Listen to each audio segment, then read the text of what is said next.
dañu am démarche boo xam ne bu constante la depuis ba coalition bi am ak léegi dañ ne askan wee ñu ñor askan wee ñu tax jóg askan wi la ñuy yëngatul ak askan wi la ñu bëgg a ànd liggéeyal askan weeg réew mi ba tax na lépp lu xew lépp lu am dañuy jël temps waxtaan ak askan wi wax leen li xew donc jërëjëf yéen jaaraama yéen mais jërëjëf askan wi nga xam ne aussi may nañu nopp dénk nañu seeni bët te àndoon nañu ñun di wax ak a jëf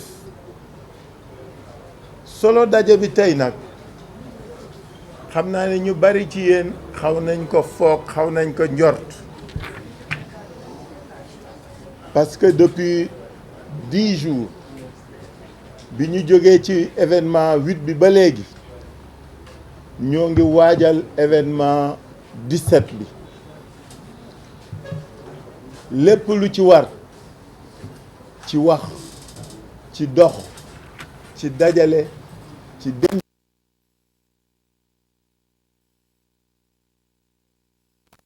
ñu ngi koy dox xëy na looloo tax nos amis d'en face ont commencé à paniquer panique boobu moom moo waral lii ngeen gis fan yi ñetti fan yii pourquoi ma ne ñetti fan yii parce que bi ci jiitu mooy lii ñoom Déthié waxtaanoon ak yéen depuis cette forfaiture du Conseil constitutionnel, depuis cette énième forfaiture d'ailleurs du Conseil constitutionnel, ñu ngi woon ci waxtaan ak yéen mais surtout di jëli initiative di dox li ñu war dox parce que li nga xam ni moo caractérisé waa Yewwi Askan Wi mooy lu ñuy dox rek dañ koy wékk ci yoon dañ koy waxtaane dañ koy doxe ba pare jëfe ko bi Déthié ñoom demee ministère de l'intérieur waa DGE dañ leen wax lañ leen wax ñoom nettil nañ leen ko su ma ciy dellu si c'est pour wax rek ni li nga xam ni moom la ministère de l'intérieur à travers la DGE def Déthié daf leen laaj lu simple dafa ni leen R58, l'article R58 est très clair. R58 dafa ne bulletin de vote bu ne war na am photo wu tête de liste en plus sigle ak tur yi ak sant yi ak métier profession yi mais li tax ma di ci dellu si mooy Déthié daf leen laaj lu ñu tontuwul Déthié dafa ni leen biñ nee ko dañ lay jox bulletin bu dul am photo dafa ni leen wax leen ma fu ngeen ko wékk et c'est ça qui est important mais li gën a am solo mooy dafa leen laaj leneen dafa ni leen décision bi ngeen jële non seulement wax leen ma fi ngeen ko wékk mais notifier ma leen ma ko parce que ñëpp xam nañ ni en matière électorale l'autorité chargée d'organiser les élections lu mu décider de ko notifier liste yi nga xam ne ñoo nekk en compétition pour lu mu war def suy dem yoon ak suy dem recours rek la mu am ko mais mbirum violation R58 bi leen Déthié laajee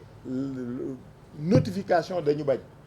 xanaa nekkuñu ci dëgg pourtant loolu lañ yàkkamti woon loolu dama bëgg ngeen xam lu tax Déthié ni du leen signer BAT suñ ko notifié wuloon suy def recours wala muy def leneen day am mais ñoom ñoo bañ li tax bëgguñu ko def nag ñoom ñoo ko xam dama bëgg sénégalais yi jàpp maatay bi nga xam ni moo fi ne maatay bi nga xam ni DGE bañ koy créer te ki ko jëkkoon yor doon inspecteur général d'État xam nga ndax yéen koy fàttaliku 2012 ki jiite woon DGE te ñu mujj ko def ministre délégué te mu organiser élection yi kookoo indi alternance ba ki fi nekk tey falu fi xam nga ndax yéen koy fàttaliku. cette même DGE encore nga xam ne dañuy fexe ba dañ koy jox ci administration koo xam ne day nekk ci corps boo xam ne warul far warul ànd DGE boobu moo faillir bi pas moom moo faillir et c'est en cela que képp ku gëm état da ngay am kersa parce que l'administration est écrite soo jëlee décision bala nga ma ko kii bala moom ma doon applicable il faut nga bind ko walla nga taf ko pour qu'on dise que nul n'en ignore donc loolu dama koy fàttali rek pour ngeen xam lu tax Déthié est fondé à ne pas viser le BAT parce que ñaari étape la Déthié day viser BAT bi ministre bi mooy signer BAT bi dama bëgg ngeen xam responsabilité ku nekk ci boobu processus mais expliquer na leen ko ñun la ñu laajoon la ñuy laajaat on veut que notre tête de liste soit sur le bulletin de vote comme le stipule l'article R58 du L de R58 du code électoral beneen njombe bi am mooy ce gouverneur qui est venu s'immiscer dans le débat électoral. Qu'est-ce que le gouverneur vient faire là-dedans? Pour relayer un communiqué du CNRA. ñëpp xam nañ ne suñu masaan tollu fii ci élection CNRA day fàttali mbirum campagne déguisée mbirum propagande déguisée ñëpp xam nañ ko parce que L61 su ngeen xoolee le premier paragraphe qui est le paragraphe générique dafa expliquer ni dañu tere propagande déguisée à travers ou par le support des médias publics et privés après ñu expliquer lan mooy campagne déguisée donc xam nga li ñu làkk lu leer la et du fi lu bees cette disposition de la loi existe depuis 1992 bu njëkk gouvernement yi loolu lañ daan def su élection jotee weer ñaari weer les médias d'État couvrir déplacement ministres yi premier ministre président ñuy inaugurer que Yatta Yumbey c'est l'opposition d'alors qui en avait fait une réclamation et le président Abdou Diouf avait donné son accord loolu le gouverneur bi wëlbati pour bëgg a wéer ab interdiction lu ci yoonam qu'est-ce qu'il est venu faire comme disait l'autre mais diantre qu'est-ce qu'il est venu faire dans ce débat il n'y a pas sa place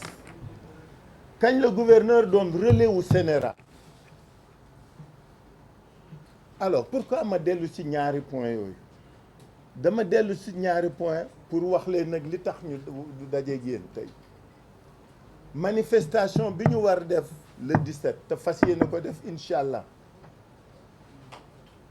dañu dem police ak Déthié ak Cheikh Tidiane Youm ñu def déposition parce que ñun lu ci nekk dañ koy awale yoon bi ñu defee déposition ñetti waxtu la 15 heures ba 18 heures lañ fa téye ba ñuy génn la ñu mujj jàpp mooy dañ ñu fàttali ni L61 waaw nan ngeen di def ak moom ñun leen L61 concerné wuñu L61 ak communiqué CNRA concerné wuñu parce que ñun suñuy def suñu manifestation du propagande du campagne déguisée du ñu wane candidat du ñu wane bulletin de vote état bi à travers certains de ces segments dafa am lu mu ñu teg saa yu ñu ko tegee ñu woo askan wi pour waxtaan ak ñoom waxuñu ku ñu voteel waxuñu ku ñu tànn waxuñu bulletin donc nous ne sommes pas concernés par L61 et je l'ai dit au commissaire de police ñun ñëpp ñu fàttali ko donc suñu ñëwee tey ñu convoqué ñu 15 heures man Déthié ak Cheikh Youm ñu ñëw le commissaire ni ñu génneel ñu ñaari këyit benn bi c'est l'arrêté du préfet qui interdit la manifestation le mot est impropre defe naa xam ngeen fi ma waxee le préfet ne peut pas et ne doit pas interdire la manifestation parce que demandé wuñ ko autorisation wu manifestation ñun dañ ko informer ci tenue wu manifestation est-ce que yéen ngi dégg fi ma waxee demandé wuñu autorisation wu def manifestation conformément aux dispositions des textes législatifs pertinents on l'a informé de la tenue d'une manifestation donc mënuñu notifier mënul interdire suñu manifestation mais li ci gën a yéeme mooy ñaari raison yi mu évoqué benn raison bi mooy menace de trouble à l'ordre public mais c'est énorme ci koo xam ni il y a une semaine organisé na le meeting bu rëy ci jàmm ak ci salaam qui a duré de 15 heures à 19 heures on n'a dépassé que de 36 minutes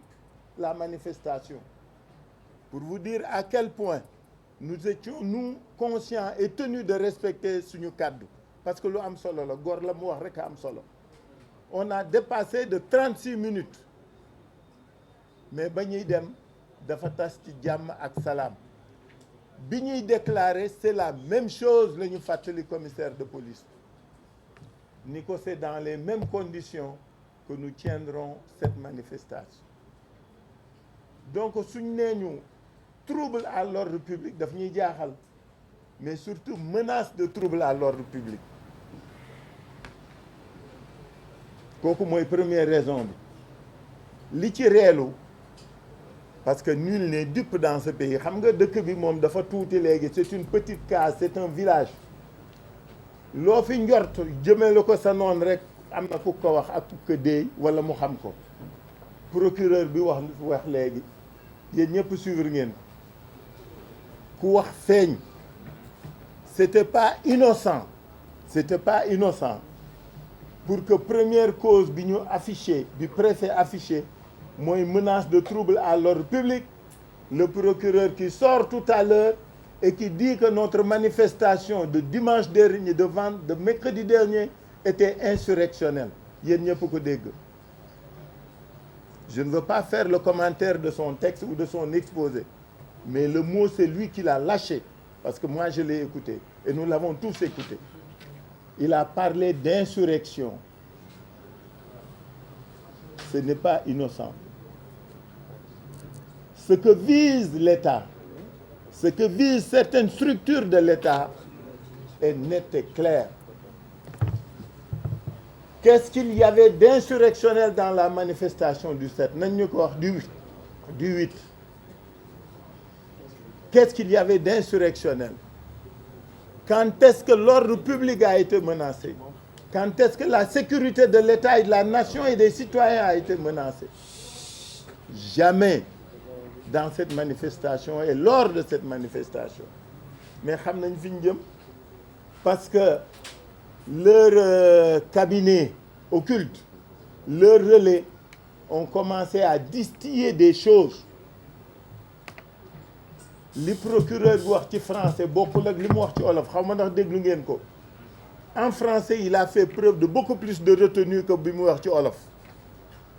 wolof nee na personne n'est intouchable personne n'est intouchable lu mu fiy def si ak lan la fiy def ci waxtaan wi et que daañu topp ñëpp parce que la manifestation du 8 était insurrectionnelle dama ni xam nga lii raan ci ñag bi la jëm ñun nag duñu xaar ba mu egsi ci ñag bi dañ koy dogaatle jàmmaarloo ak moom aucun d'entre nous ici n'est dans un cadre dans un objectif d'insurrection. Nous sommes des citoyens qui usons de nos droits et qui manifestons. comme que feeñaguñu ñoom ñun ñoo ngi leen di xaar ñun xam nañ fi ñu jëm xam nañ li ñu bëgg a wax mais comme que ñemeeguñ ko wax duñ leen ko wax mais je veux que rek prendre l'opinion à témoin parce que nag ci leader yi kenn doo nga fi dëkk Casamance